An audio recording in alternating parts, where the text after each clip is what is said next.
recording studio नगोछा 0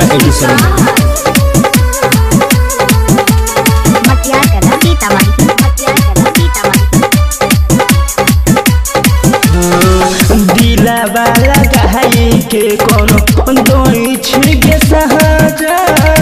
छत पर चढ़ के आई छी मजा गेल दिलावा लगाई के कोनो दोई छिगे सहाजा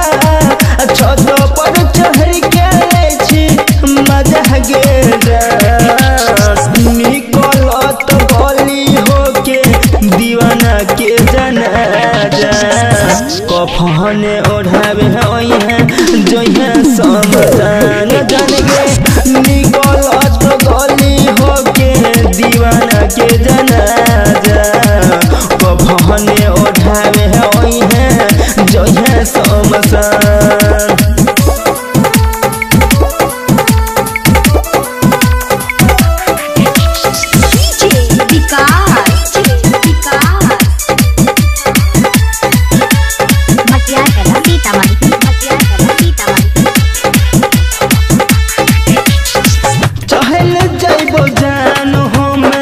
दुनिया के छोड़ के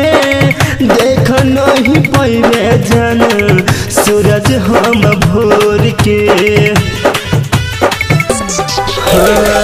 चाहे जाइबो जान हम दुनिया के छोड़ के देख नहीं पैबो जन सूरज हम भोर के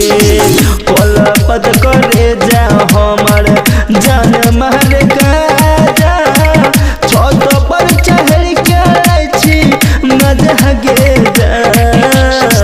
निकलत गली होके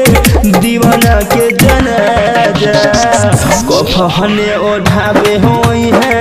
जो है समसान जान के निकलत गली होके दीवाना के जनाजा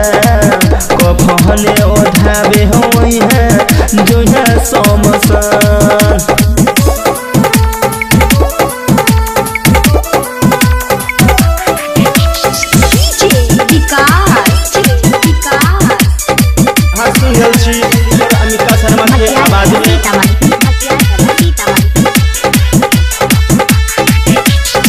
छौरा मनोहर के जे डर लागो तोहर गे आज खून अगिया में ज्वल तो सोहर गे जन गे छौरा मनोहर के जे डर लागो तोहर गे आज खून अगिया में ज्वल तो सोहर गे चांद अमिका के तू बोलोई है नते है मार मंगिया में भर तो तोरा रजा गे निकलत गली होके दीवाना के जनहाजा कफने ओढ़ावे होई है जो है समसान जान गे निकलत गली होके दीवाना के जनाजा कफने ओढ़ावे होई है जो है समसान जान गे शिवानी रिकॉर्डिंग स्टूडियो नगोछा 0